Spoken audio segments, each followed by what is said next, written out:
Liberian Senate and all the other senators, we want to take this time to say a very big thank you to our choir.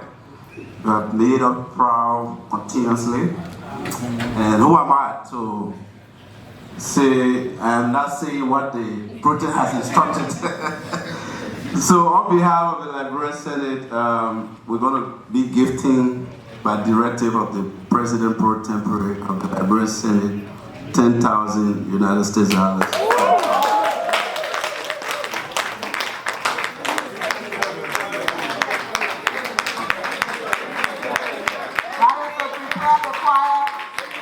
To prepare the choir so the director don't say,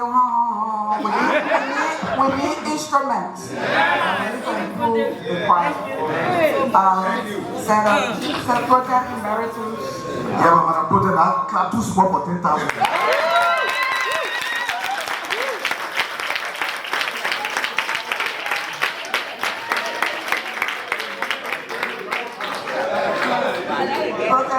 So thank you, distinguished choir.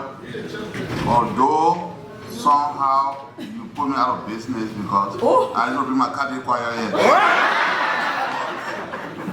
As an institution, we are very happy with your performance, and I'm sure we'll improve on what we see today, starting from what Senator Moy has said, and all the work along with the program to make sure that you are very competitive. So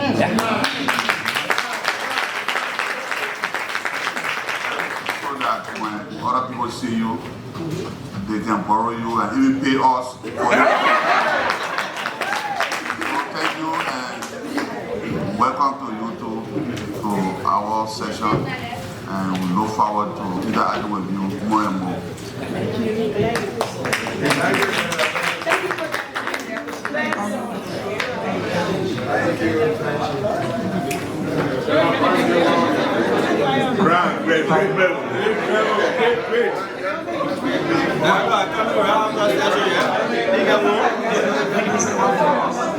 Bless you. May God bless you. May God bless you, dear. Happy birthday to you. We wish you success. We wish you success. We wish you success, yeah. Happy birthday to you.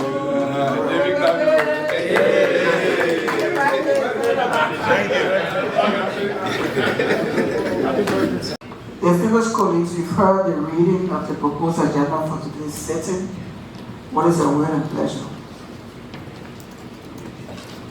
Whoever says one. Distinguished colleagues, I move that if I can continue a second, that the agenda just read be open for discussion.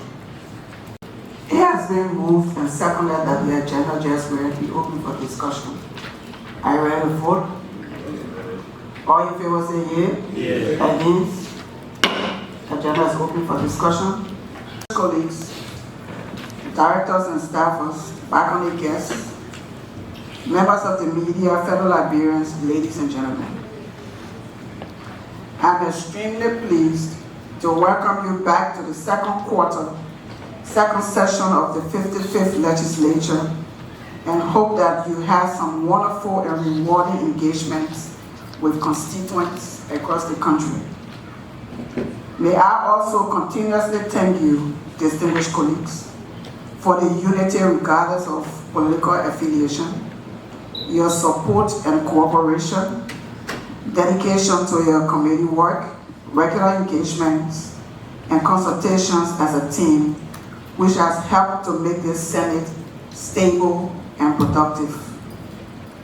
Today, as we resume, I wish to present a summary report from January 16 to March 25th, 2025.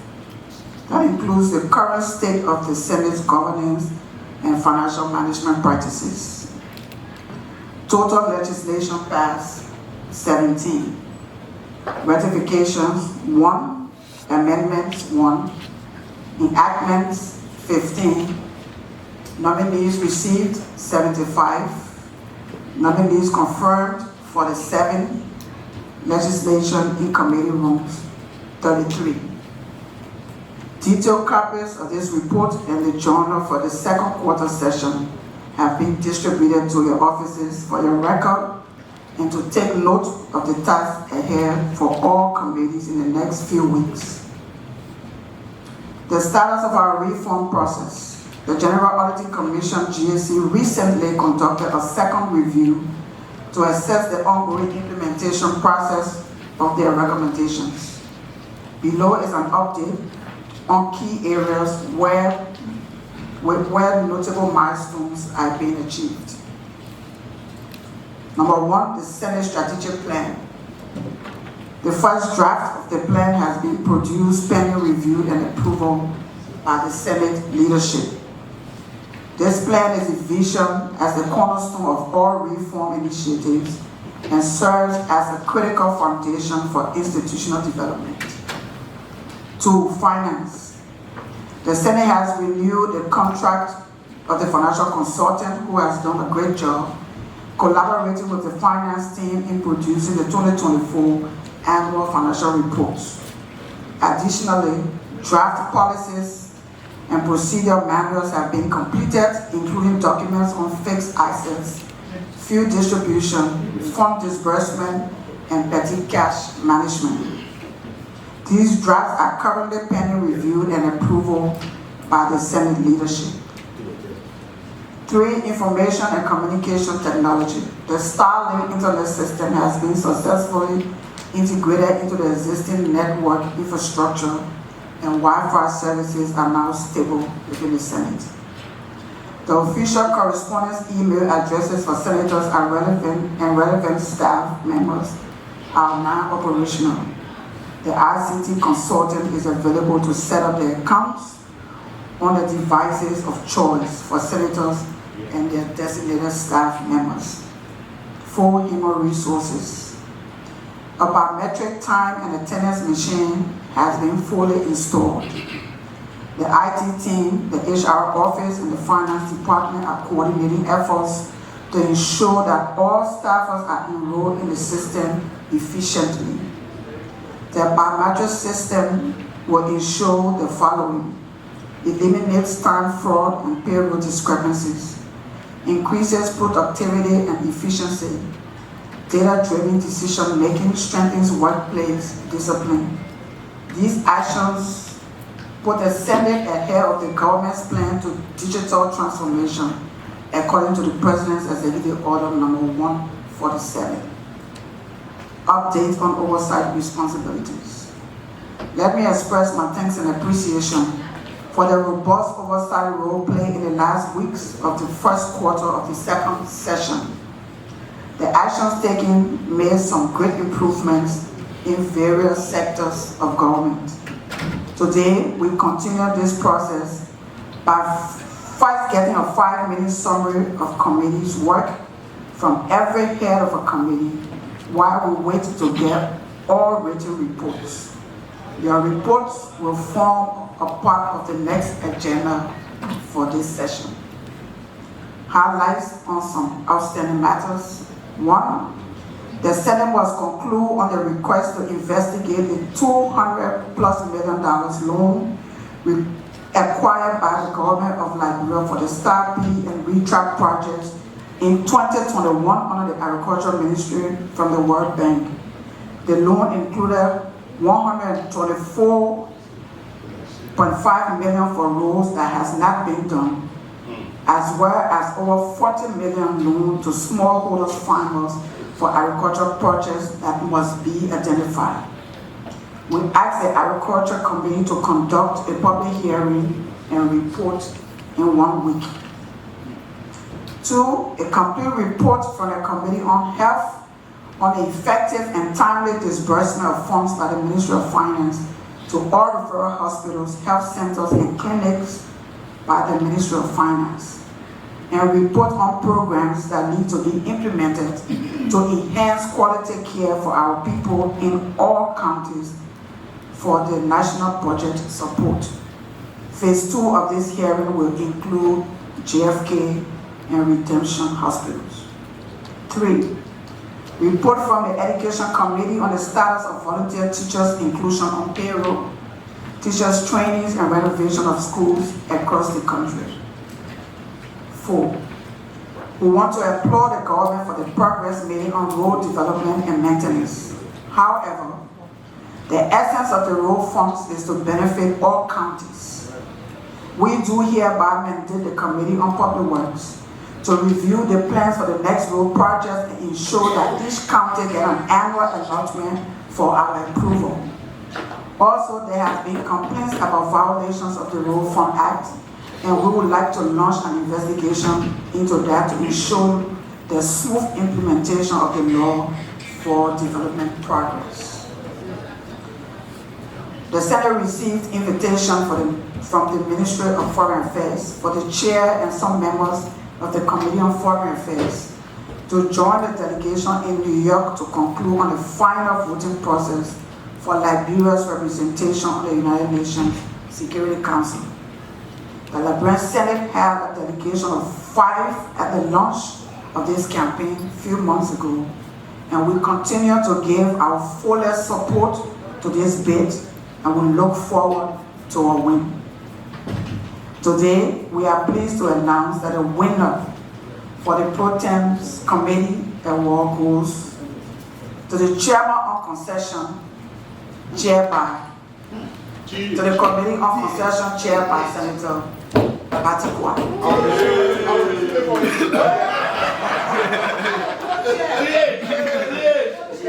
And the reward will be presented in the break room. This committee has done a fantastic work while on vacation with all ministries and agencies that are directly under their oversight responsibility.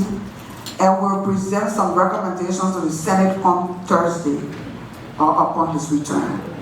The recommendations will provide insight on the actions that we must take for the effective management of the country's natural resources, especially in the extractive industries. The management of our natural resources was discussed at the Senate's retreat in our quest to increase the national revenue envelope for the economic growth and development of our country. The presentation by the Concession Committee in few days might take the Senate to another retreat to get a final resolution on a roadmap, as we have done with the Port Authority Bill for decentralization of government's operations for the development of all port counties. Lastly, let me announce that on Thursday, May 15, the Senate will induct into office Honorable Coker as the new Senator of Lima County. The Rules and Other Committee and ROA, please take note and act accordingly. Distinguished colleagues, thanks for a wonderful session, and we look forward to some great achievements during this session in the interest of our country.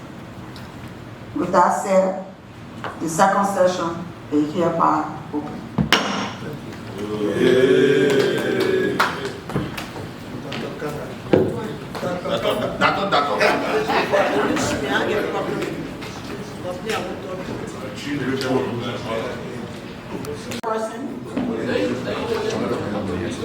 I will work by county or in order of senior.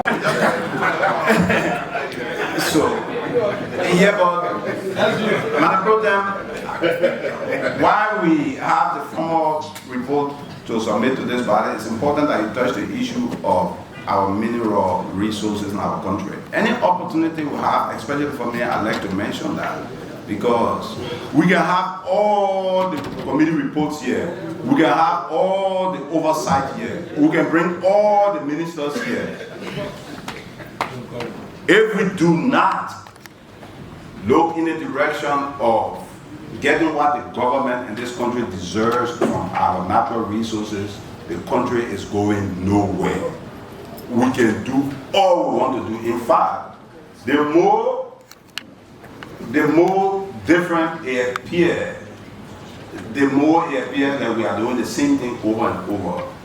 We cannot afford to not use this legislature with the kind of knowledge and experience we have to transform our country.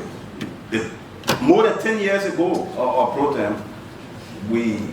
more than 10 years ago, we had the opportunity to discuss what you are talking about here, transforming the resources so that it benefits the people. But I think it's about time now that we come up with policy as a legislature, and you need to drive that. If we do not do that, our country will continue to be exploited. And as much as there's a need for us to be robust, we need to have accountability, but we have $800 million. It's $800 million. Even you have all the accountability, it's not going to be more than that. And the country needs additional money to move forward. So I applaud you in your comment. We need to do what we can do. Without additional money, and we're talking about billions of dollars. There's only taxes cannot give us the money. The only place we get it from, that gold, diamond. Last year, according to the report, we exported almost $1 billion worth of gold from this country. Almost $1 billion worth of gold. Official. So you can imagine what is unofficial. Just on gold. Think about diamond. Think about iron ore. And then we do not have a budget that reaches $1 billion. So we have a fundamental problem. You know, and so, Madam Pro Tem, when the committee concludes this report, officially, thank you very much. For our return to our second quarter, in the second session of the 55th Legislature, the Committee on Foreign Affairs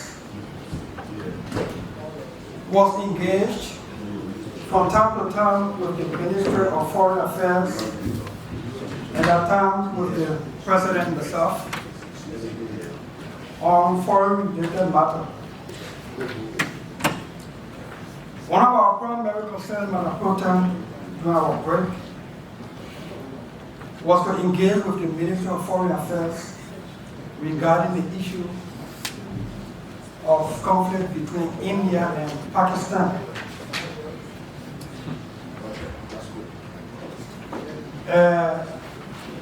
Because we have Liberians in India, and they call our attention as the government. And so we have been engaged. And we can report to the Senate on behalf of the committee and our dedicated members of the committee. And the Minister of Foreign Affairs, through the minister, has been engaged. In fact, yesterday there was a Zoom call with Liberian students and Liberian residents in India with the Minister of Foreign Affairs, the Deputy Dual Gray, and Assistant for Asian Afro Affairs, Charlene Taylor. And there were assurances that the Liberian government is seized of the matter. Liberians in India, from the interaction yesterday, were assured that the Liberian government will do everything to ensure that they can land there to safety just in case. But we were also informed and told about these interactions, and Liberians are safe where they are, and thankfully the ceasefire between India and Pakistan, so the hostility is ceasing, airports are opening, businesses are running, and so Liberians, especially students, are doing okay. One of the key things the committee will insist on and ensure, Madam Pro Tem and distinguished colleagues, is to ensure that Liberia opens a diplomatic mission in India, the world, to cater to our own diplomatic needs and the well-being of Liberians in that area. So we want to ensure, hopefully, that something is done that we can get an embassy or a consular representation this year in India. Madam Pro Tem, as you said, I will thank you for our engagement with the executive, the foreign minister, and the president of Liberia regarding Liberia's bid to the United Nations for the non-permanent seat at the United Nations. With your approval, Senator James Barney and I will be traveling to New York next week for the voting processes, which will be on June 3rd. We'll be closing the Liberia campaign for this seat on May 27 in New York at the UN headquarters. And on June 3rd, there will be a vote. And Senator Barney and I will join the Minister of Foreign Affairs and the Liberian government to return with victory for Liberia.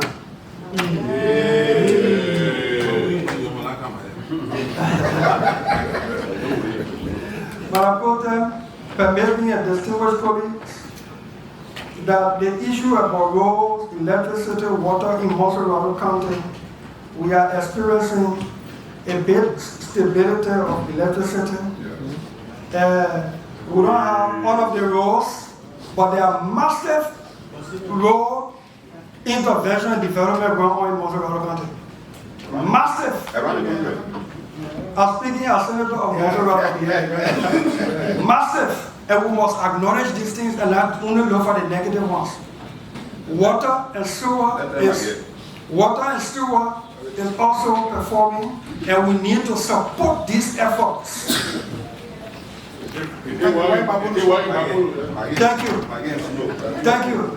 But even with the road network, with a semblance of stability in electricity, with the mounting of pipes to supply water through the pipes to homes and businesses. So my brother said, never charge a change. They will not interfere with the senator's report. Yeah, I mean, every Senator Snow said he wanted government affairs, so in 1 year, we're going to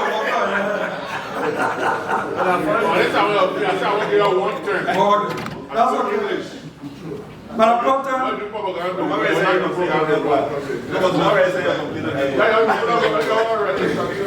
Madam Pro Tem, distinguished colleagues, as I take my seat, I wanted to remind us and re-emphasize that with all of these roads network, electricity, water, It would all help to strengthen the economy and provide jobs for our people. Maybe all these things will be probably for nothing. And so during this sitting, the second quarter, I want to encourage my colleagues to please join us so that we can bring pressure to bear, constructive pressure to bear on the Minister of Labor regarding the issue of a work permit. If you give 8,000 work permits to non-Liberians for jobs that Liberians are qualified for and available to do, if we want 1,000 for work permit per year and giving an accounting job to a non-Liberian that paying 2,000-3,000 a month. Imagine if a Liberian was employed getting $2,000-3,000 as an accountant at technical places and receiving $2,000-3,000 every month. What will happen to this economy? Imagine we have 4,000 or 5,000 of such jobs given to Liberians who are qualified, available, and suitable. What will happen to our economy? And so I want to encourage us so that we make this a priority and so that it becomes successful, so that we can create the job for our people and then provide the job for them. Thank you and God bless you. Amen.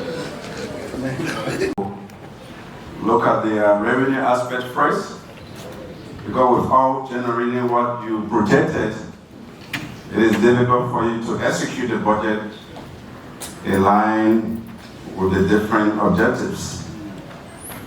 So, in the first quarter of the 2025 budget, revenue was shot by 10 billion as projected. Then, in the second quarter, that 2 months have ended already, we have overperformance of over 10 billion. So it offset the shortfall in the first quarter. So currently, as at the end of April, revenue are projected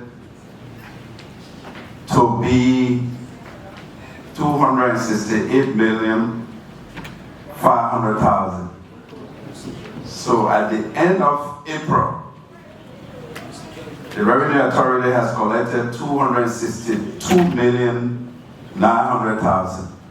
So at the end of April, the shortfall got narrowed by 5.3 billion. So we can simply say to the Liberian people that revenue is performing. We can simply say that given all that are happening, we are still performing. On the expenditure side, we've noticed that expenditure is quite slow for the fact that the World Bank has suggested that the procurement system be automated, so to have a platform that everyone will want to enter, and then the space is not provided enough for all the procuring entity to enter at a particular given point in time is creating a problem.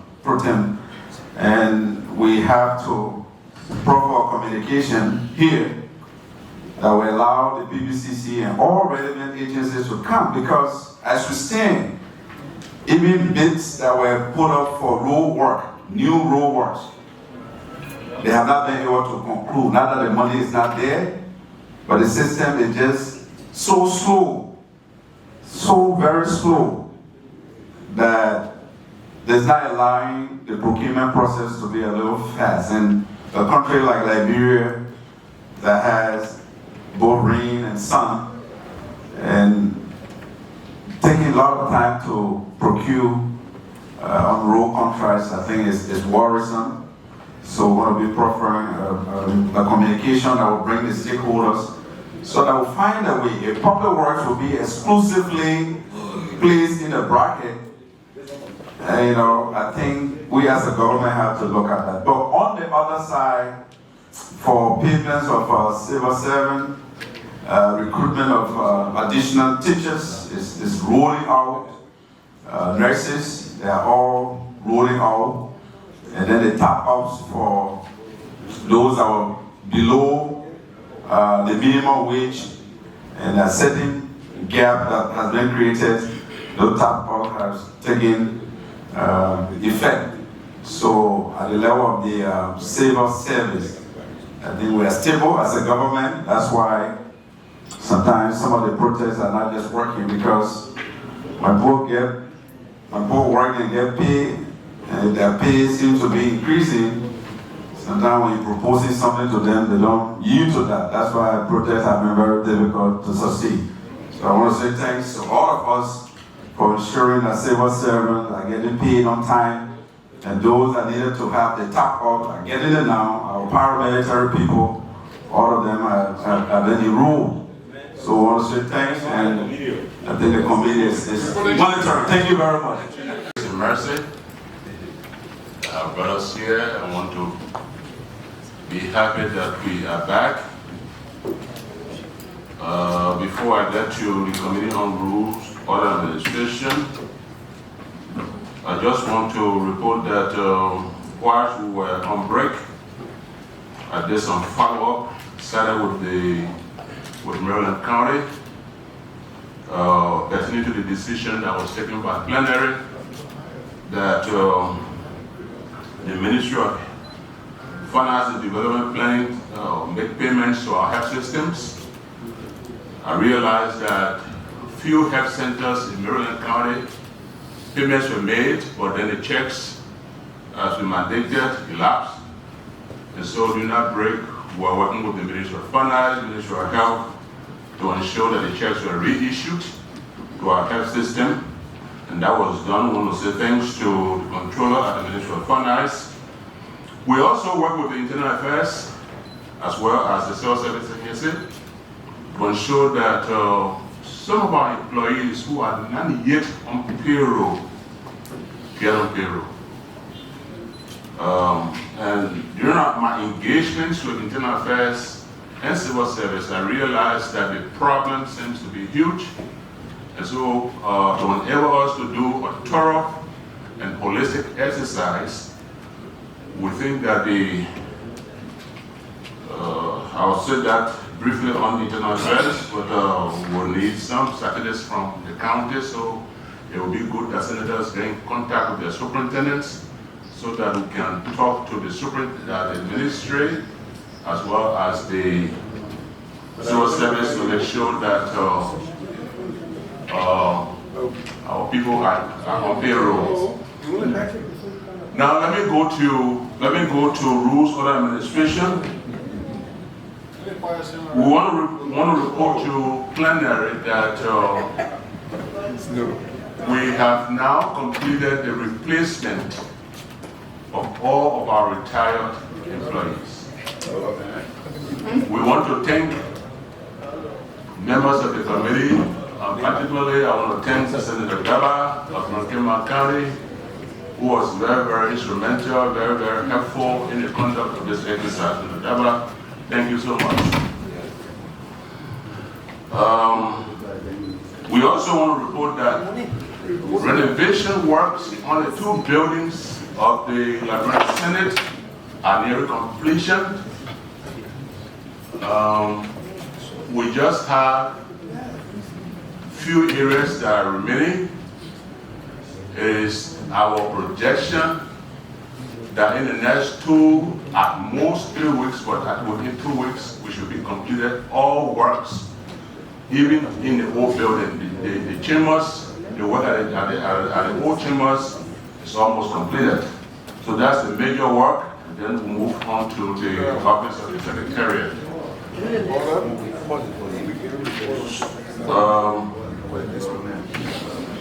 We also want to report that pro tem we have completed all the competitive processes for the provision of health care insurance for our employees. But due to the fact that the amount in the Senate budget for insurance is not sufficient enough to cover the entire year. The coverage will commence at June 1, 2025, but all procurement processes have been completed. For ROA, we'll announce that 3 months have been processed. Thank you. I'm pleased to inform this August body and the Liberian people that during the period, we were able to make some interventions. We were able to write the plenary on patent rights. And I want to say thanks to the Committee of Commerce that has begun hearings regarding our meeting. And the issue of patent has been a problem with our Liberian entrepreneurs. A lot of them has got no opportunity to import basic commodities. What I want to talk about is a critical health sector oversight. During our engagement, we were able to detail critical budget appropriation to the health sector with focus specifically on rural communities. Our review fund concerned disparities in budget pattern as well as low-paced disbursement pattern to critical health institutions, affecting their all-over operational effectiveness. This review was evaluated by the pro-tem wisdom. There was a public hearing, and that public hearing brought about a speed in the disbursement of funds to the health sector. We want to say thanks, Madam Pro-Tem, for your leadership. While we were on break, the Pro-Tem received a communication from the FDA, which is the Forestry Development Territory, regarding the presence of Burkina bees and other foreigners or foreign nationals in the part of Grand Jida and Niba counties. It is reported that these foreigners are involved with illegal farming activities, mining, pit sowing, in mostly protected areas and commercial construction sites. These illegal occupants are reportedly armed and well organized. And so we have engaged with the Minister of Justice to investigate this matter through the police and the joint security.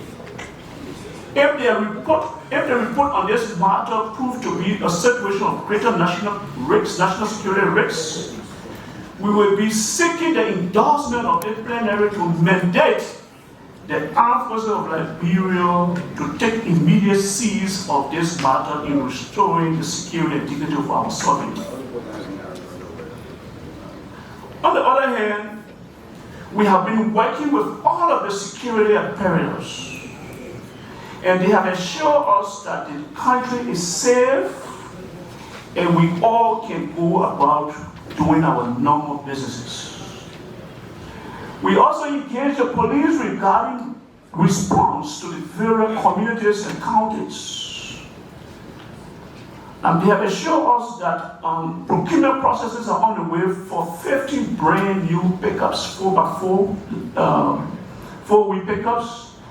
And in the next coming weeks, those pickups will be assigned to every county in the country. So we want to say thanks to the leadership of the police as well. During the few days of our break, 2 letters of appointment was forwarded to our committee for confirmation process, and those letters came from the nation, and one of them is the position of Commissioner General for Liberian Immigration Service, the LIS, and Assistant Minister for Press and Public Affairs of the Ministry of National Defense. In the next few days, we will begin the confirmation process of those two nominees.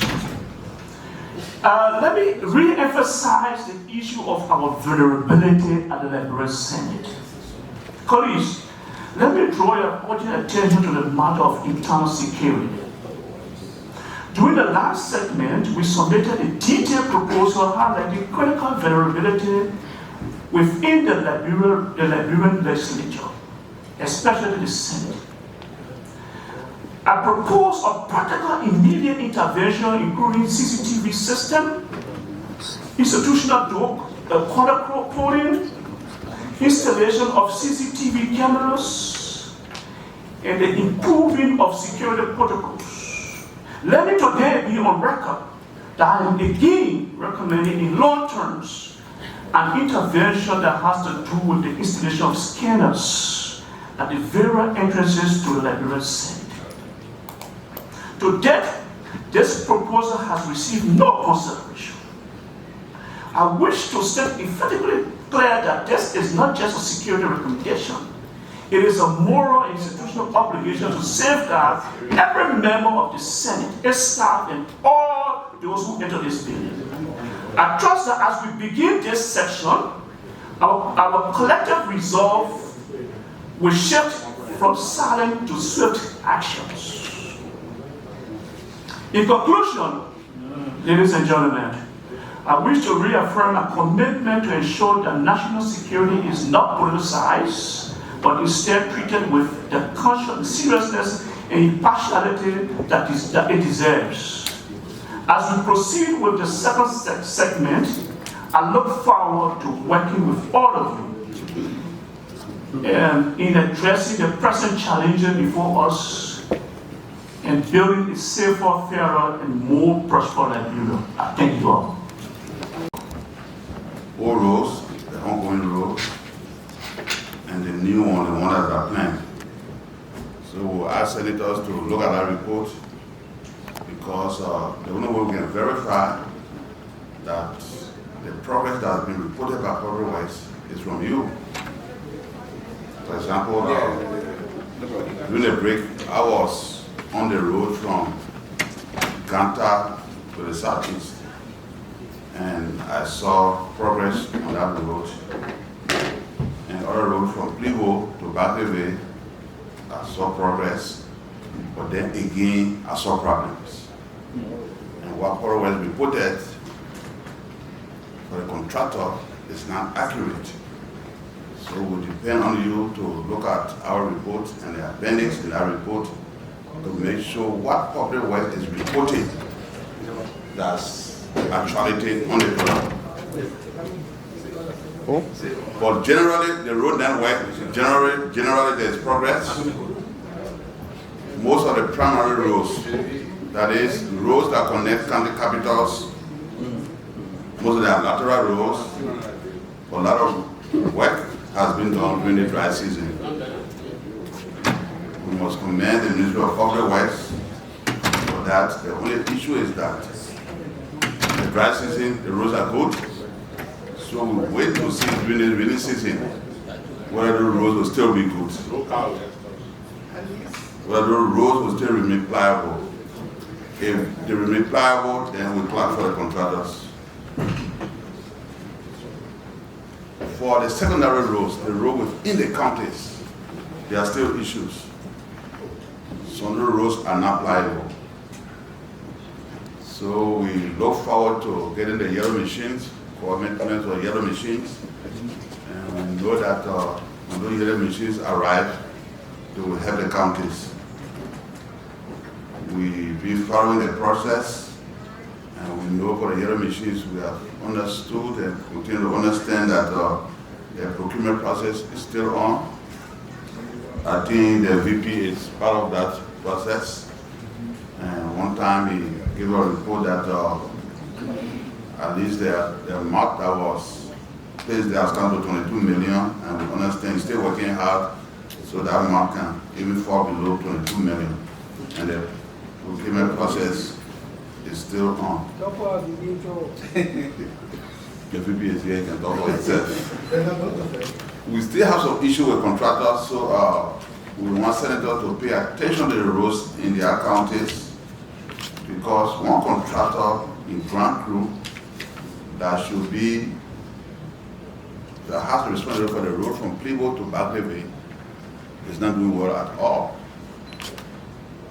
We contact the Minister of Public Works. The Minister of Public Works told us that the man has done 50% of the work, but from the assessment by the people of Grand Crew, the county authorities, they have told us the man has done less than 20%. So the caucus therefore wrote the National Road Fund, we wrote the Minister of Public Works, and we wrote the Minister of Finance that no payment, absolutely, should be made to that contractor until there's thorough verification of the work that has been done.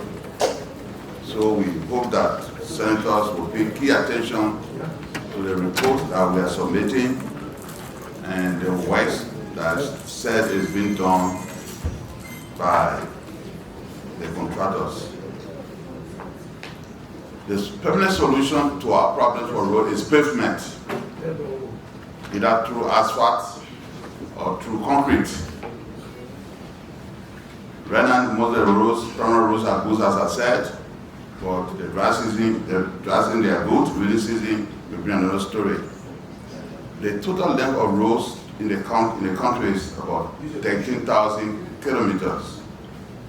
Of the 13,000 kilometers, only 1,212 have been paved. So the balance 11,788 km has not been paved. If we take a conservative rate of 600,000 to 750,000 per kilometer to pave, we will need about $6 to $7 billion to pave our roads. And we know that the budget alone cannot do that. So we are proposing, as we have already said, that we have to borrow. That's the only way to do it. We have to borrow and fix our roads. When the roads are paved, that will enhance economic activity. We borrow, at the same time we use our resources to do that pavement. But we need $6 to $7 billion. I've also spoken to the management of the National Road Fund. The road fund envelope as it stands is very small. It cannot pave the roads.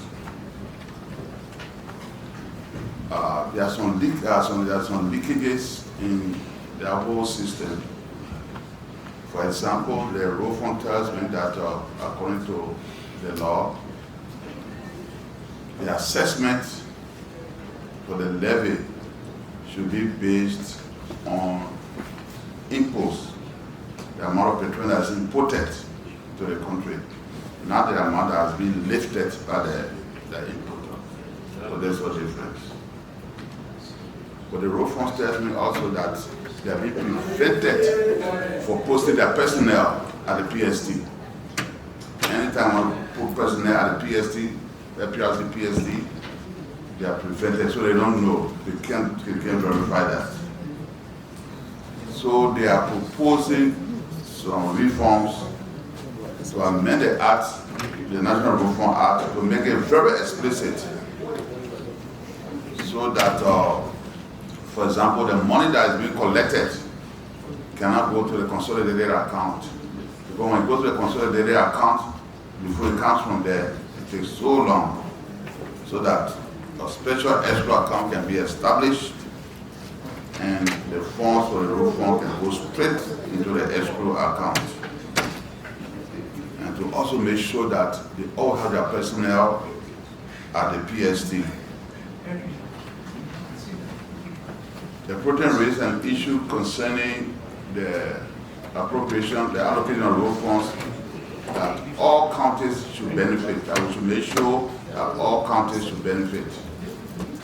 I recall in the 54th session a bill that was proposed by Senator Sherman, he called it an infrastructure bill. I think we debated the bill here over and over. In that bill, it was proposed that each county gets a certain amount per year from the road fund. I think we need to go for that bill, Senate Secretary, to bring it back to plenary so that we can debate that bill and finalize it. Once it is there, for example, I think the debate started when we said big counties will get this amount, the small counties will get this amount, and there was a lot of argument, and we didn't finalize that. So we'll look at it again so that you make sure we enshrine it in your law that at the beginning of the year, each county will benefit with the same amount in the road fund. That will help solve that problem. Let me thank my committee members for the cooperation I received, and to the Senate again, let me say that our report will be coming. Please pay attention to the annex from the Ministry of Public Works. It is through you will know the progress that has been made. The contractor will know they are always in partner with contractors. And it's the Ministry of Public Works that holds and does the assessment and give the certificate of completion. But if you look at it and the work is not done completely, you will let us know and we can raise that issue with the Ministry of Public Works. Thank you. It's one of the largest committees, and understandably so. The health sector is one of the largest, I think only third to two other sectors in the governance of the nation. During the period under review, the committee worked along with the sector leaders, the Ministry of Health and other agencies within the sector. At the time, around about February, early February, the United States government firstly suspended the USAID programs globally. The Senate as a whole was concerned about that, given the huge support that USAID had provided over the years to several sectors, including the health sector. The committee, along with 2 or 3 other connected committees, was mandated to lead the process of investigating and establishing the gravity of the cancellation of these funding. During that investigation, the committee realized that the withdrawal of the USAID funding has created a very deep shortfall in health programs in Liberia. Millions of dollars earlier committed to the health sector were canceled. We are working on a full report. We conducted several hearings, and the report will be submitted to the Office of the Protect soon. Under the government of Liberia funding through the national budget, we want to appreciate the legislature, particularly the Senate and its leadership, for the continued increment in the health budget. You will recall that in 2024, we have 80 million plus. 2025 budget present 90 million, about 10 million increment. We want to say thank you for that. Howbeit, during the budget implementation, it is no secret that there were huge challenges in disbursing these funds. We want to ask particularly the Budget and Finance Committee, working with those responsible for disbursement, that 2025 disbursement should be regular and timely. What that does is to increase timely service delivery, and also give us as oversight committee an opportunity for oversight. The committee also, in an effort, because we all know that USAID funding wasn't coming just directly to the government through the ministries and agencies. There are Liberian international NGOs that are also working within the sector that are funded by the USAID. So in order to fully understand the gravity of the issue, the Liberian international NGOs were also convened in a meeting, and they gave their share of the issue. The cancellation of the USAID funding does not only affect the healthcare delivery, but it also have other social economic impacts, which are included in our report for your consideration. The committee also began a tour of facilities, medical facilities in the country. We started with the John F. Kennedy Hospital, and this was done by the Joint Committee from the Lower House and the House of Senate. During our visit, we realized that the leadership at the John F. Kennedy is making efforts, particularly to renovate the infrastructure. Some of the floors, those of us who have been to JFK, we know that the fourth floor now has a very good outlook, but it's limited, so they have come to the third floor to create additional space, and that renovation work is ongoing. In response also to the increased maternal and neonatal death, there's a functional and well-equipped NICU for newborn babies that come with problems and need to be looked at. Howbeit, the ER emergency where they take us when we come with some health issues, a health issue, needs a lot. During our visit, we realized that patients, over 2 dozens, were seated in plastic chairs. And some of them had drip on it, some of them had oxygen while sitting in a chair. We also tour where they do the dialysis. It's a very good setup, and that is working well. We should commend them for that. The kitchen needs improvement. The doctors then took us to the OR. JFK has about 9 rooms that's supposed to be used as operation rooms, but only 3 are equipped and functional at the moment. In our discussion with them, they set the cost of equipping each of those rooms to be ready for surgery at $80,000. This is something that we need to look at as a Senate, because most of the time people have emergency surgery and they cannot be attended to because the rooms are not available, even though we have the doctors there. We will continue these visits during the next quarter, during this quarter rather. As you may be aware, as you are aware, the issue of medical malpractice came high last quarter. And in response to that, the committee immediately cited the LMDC to a meeting.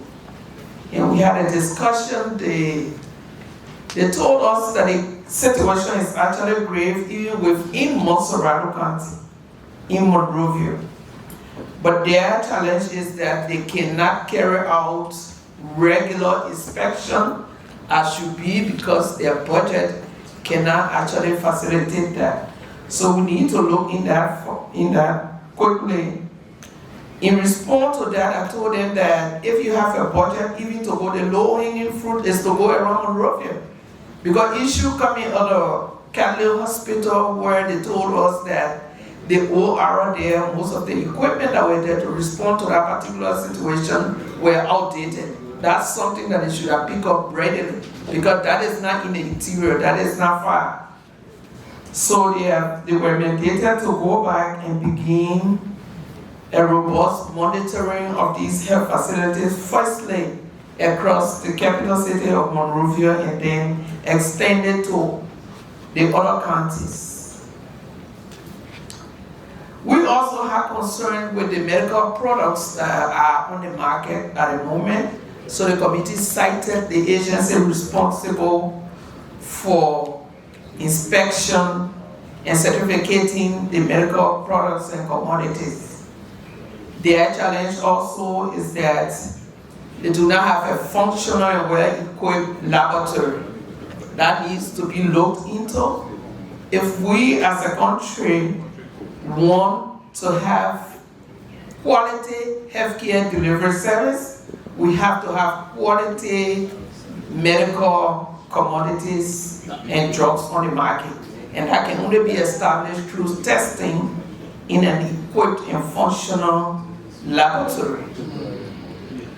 Also in April, the committee was invited to Turkey, Istanbul, alongside the committee chair at the lower house, to a forum of legislators across Africa and Asia to discuss domestic revenue mobilization to finance vaccines.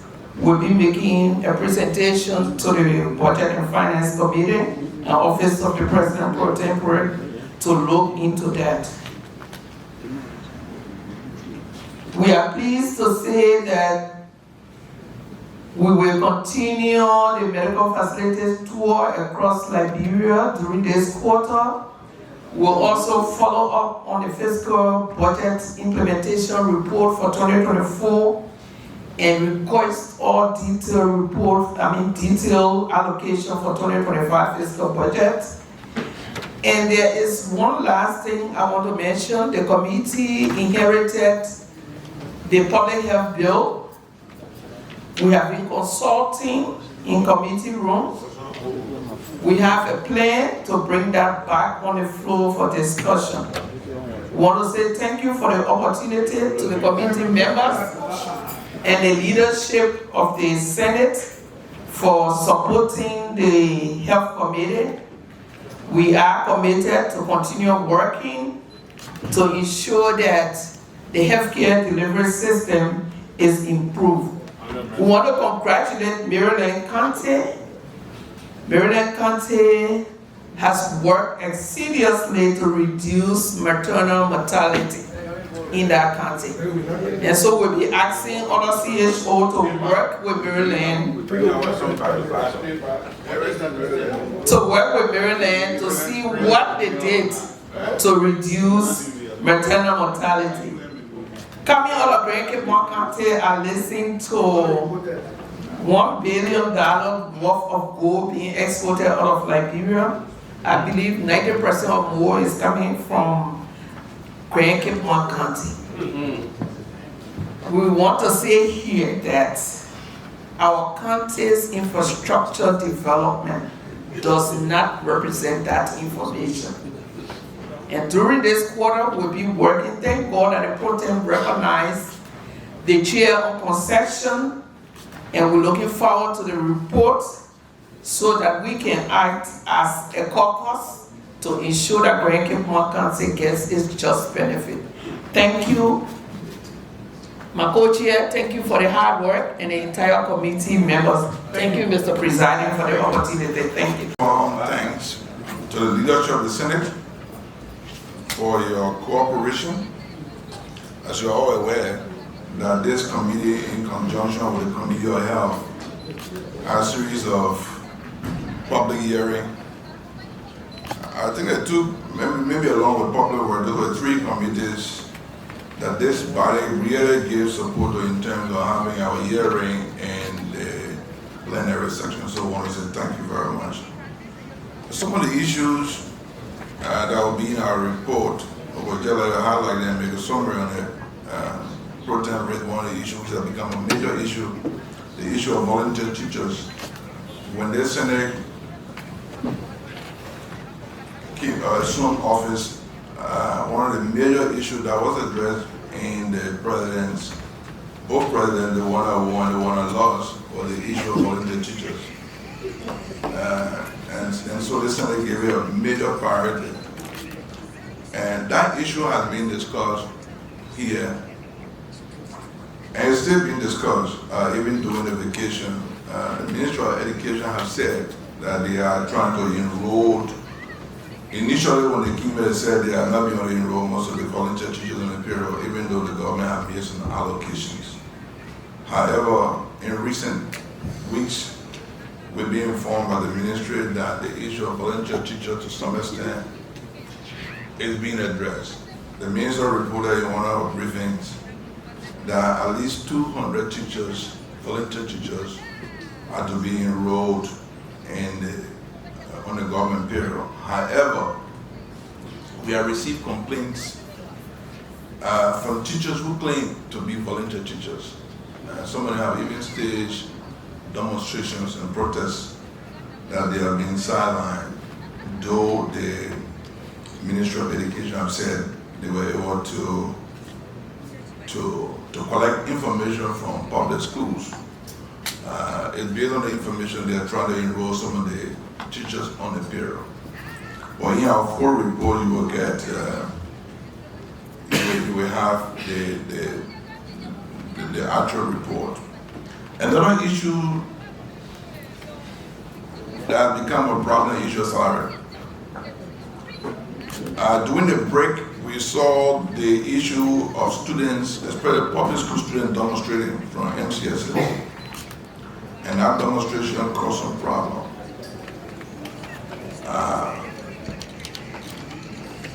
Then we saw the issue of BWI Institute, where there was a go-slow. Then we saw the issue of the University of Liberia. Teachers claim that most of the teachers are not taking pay for 1 year, especially some of the part-time teachers are not being able to take pay for 1 year. And so these are some of the constraints that needs to be addressed. We have meetings with some of the institutions. They met with government officials, the appropriate government entities, for instance, BWI, when they had a go-slow.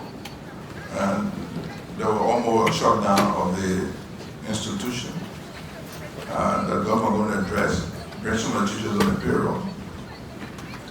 And we've been working with them to ensure that that happens.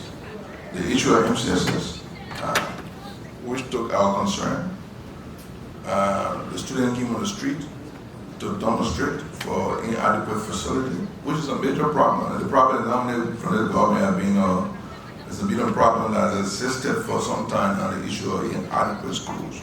If you go to some of the schools, I guess all the senators here are aware, in your respective counties,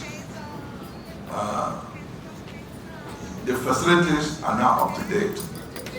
If you go to some of your counties, some of your schools, you find that students are still sitting on, barely on anything.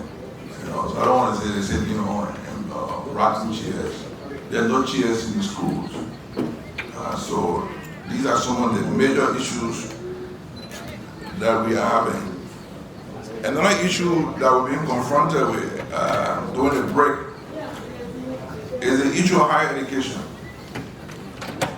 The complete account is that we're just creating, and some of the schools are not even created by art, some of the higher education institutions are not created by art. But we'll continue to create higher educational institutions that the government cannot support. What is necessary, in fact. We keep getting all the senators saying everybody they want district college, they want community college in their counties and districts. And we don't even have the institutional capacity in terms of teachers or government support for some of these schools.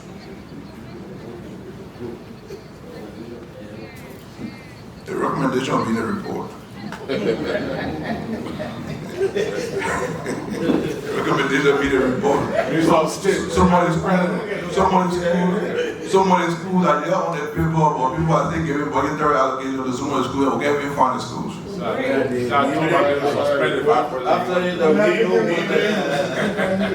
After you know, it's no money. So we have to visit our two magazines suspended back with the year. After you know, yeah, another problem, I guess majority of you are parents, and the Minister of Education and ourselves, we have discussed this issue. Maybe the Senate need to find a way to address it over and over. Public schools, the issue of schools adding additional fees when you say you are having, say, no payment to schools, there will be no school fees. But when you say there are no school fees, there's teachers in the school find a way to add additional fees. Sometimes the graduation fee alone is more than the school fees that go out to pay. And that has become a serious issue. And the parents have complained over and over. I think Protein have discussed that with you in private. And we have to find a way to remove the burden from the parents. If the goal is to reduce the burden, because right now the country, the bigger employer now is the public sector, which is the government. The private sector is almost so small that we can employ. So most of our parents are not working. And so when government say don't pay school fees, then the school go find a way to increase additional fees that put additional burden on the parent. It becomes a serious issue. I hear the parent will tend to the government because sometimes they don't see the people who are creating the problem. They blame the government. So it's something that we need to look at and address. But it'll be in a report.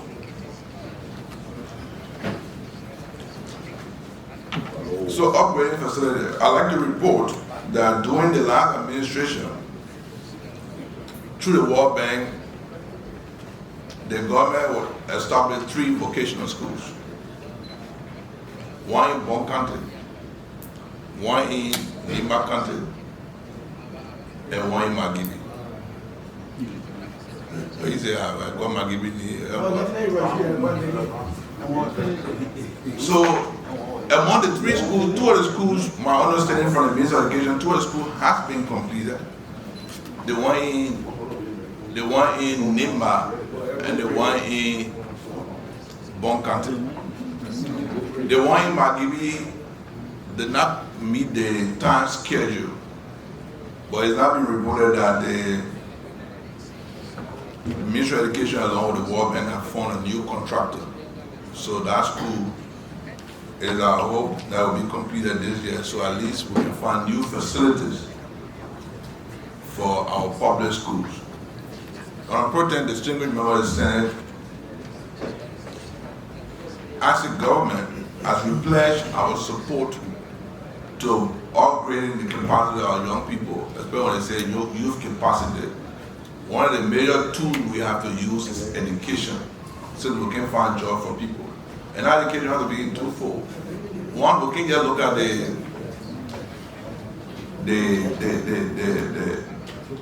the normal school system. We got to find a way to support vocational schools. Maybe more support to our vocational school system that have been created.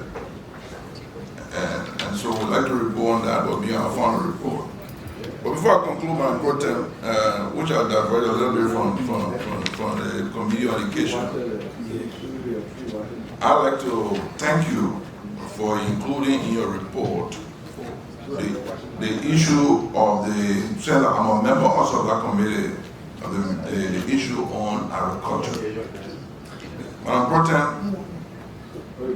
as a citizen of Liberia and as a member of the Senate, if we have to improve the condition of our people, this government or any other government, we have to pay attention to how much money we are borrowing and for which people we are borrowing the money for. It is sad to note that the government of Liberia will borrow money in the tune of more than $200 million to support smallholder farmers, since in fact agriculture is one of the bedrock of our economy. And yet, we can't see anything. Even the issue of, let's take one the area, the issue of cassava, which according to them, money are being used. The issue of cassava, there's no product area that we can boast of and say like, bro, is not generating something, or we have improved that sector. So I'm happy that you put in your report and you're asking the Senate, it's not only just the report, because for all borrowing, we continue to borrow money and we don't set a cap, or we don't identify the purpose for which we are borrowing the money for. We bring $200 million from 2021 to present, and you say you want to support agriculture, and you can't even see one cassava farm in this country.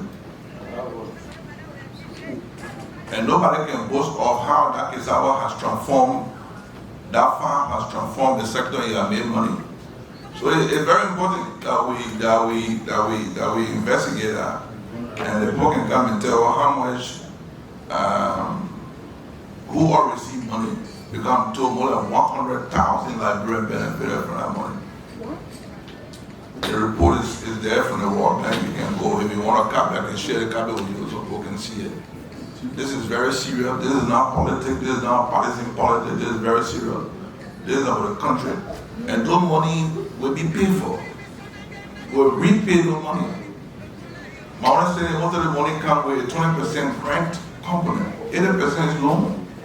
When you ratify these instruments for the purpose of special area or special facility, sometimes we don't even we don't do more investigation to establish.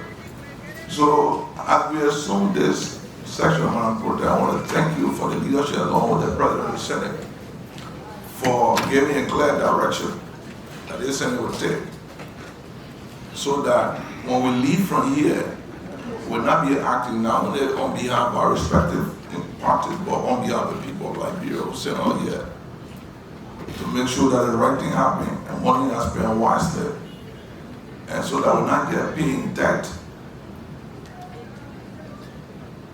In that money, in that budget, you spoke about the issue of $124.5 million for a road project. Part of that money somewhere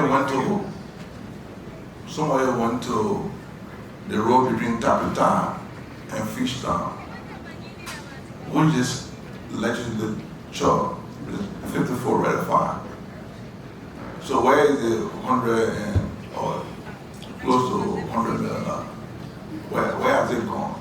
Those are money that has been approved. Those are money that's already on your multilateral debt portfolio, and you have to repay. So I want to add this in the same fact. The complaint came from me as a member of the Committee of Agriculture.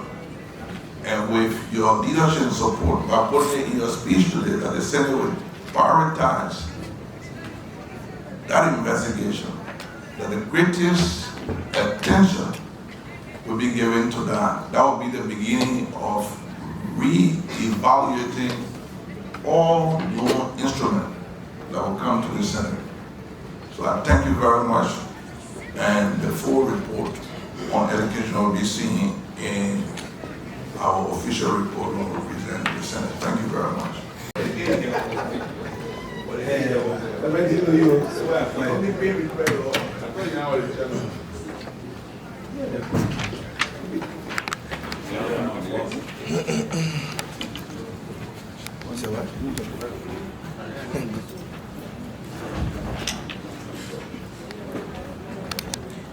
Of the Liberian Maritime Authority in its fiduciary responsibility. I want to begin with the bureau in London that is constantly pushing for the Maritime Authority to receive more seats in the International Maritime Authority. This is laudable because as we gain more traction in the international community, we spread our tentacles and make more opportunities for our people. Today, we've signed a bilateral agreement with the Chinese National Maritime Authority that will create more opportunities in the future, including scholarships and more opportunity for jobs for our people. I also want to talk about the latest information regarding the establishment of a dry dock system in Liberia. Let me explain that. So that system allows for the repairs and maintenance, rudimentary maintenance of ships that falls under our authority. Liberia has the largest authority when it comes to fleets. but most of them are getting repairs around us, Sierra Leone, Guinea, Ghana, and not Liberia, because we don't have a drought dog. Negotiations are on the way for them to establish one in Liberia, and as soon that's concluded, we'll have more opportunities opening for the Maritime Authority and people getting more jobs. With that said, we'll be presenting our full report and to the Liberian Senate and to the Pro Tem, so that you understand exactly what's happening. But relationship between the committee and the authority is cordial, and we'd like to thank them for their support. Thank you.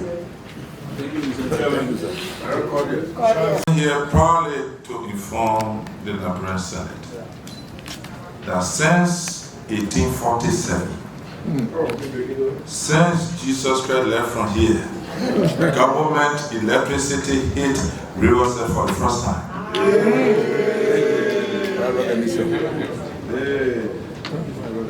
2 days ago in the morning, by 5:30 to 6, some of my guys in Yapa Town, they called me, they were so excited.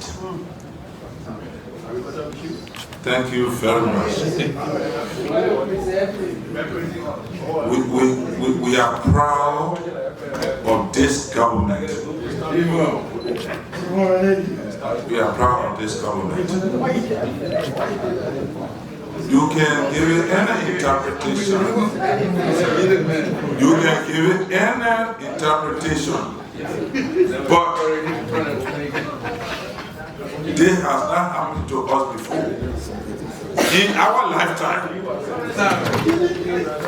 for them to start preparing the road for pavement, even now compensating people who properties are will fall in the road. In my lifetime, Mr. Past President and President of the Senate, please extend our gratitude to the head of the rescue mission. We have been rescued.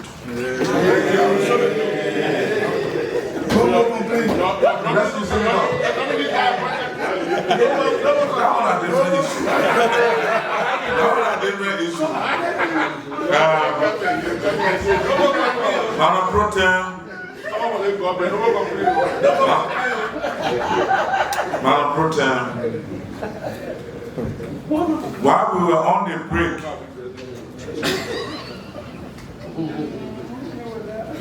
the European Union mission in Liberia invited the agriculture committees with other senators, mainly from the southeast.